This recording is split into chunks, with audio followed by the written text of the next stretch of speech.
কে কে কে কে কে কে কে কে তুমি?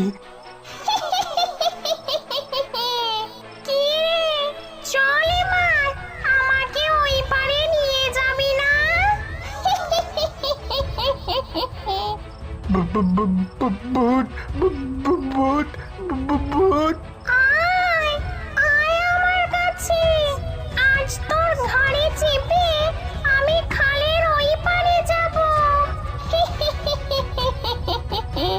নন্দ কোনো প্রকারে সেদিন ওই খালপাড়ের বাঁশতলা থেকে নিজের নৌকা নিয়ে পালিয়ে এসেছিল, আর তার সাথে ঘটে যাওয়া ঘটনা সে তার বউকে কিচ্ছু বলেনি। নন্দর সাথে ওই ঘটনাটি ঘটার পর থেকে সে দিনের আলো ছাড়া কখনোই আর নৌকা নিয়ে খালে নামতো না।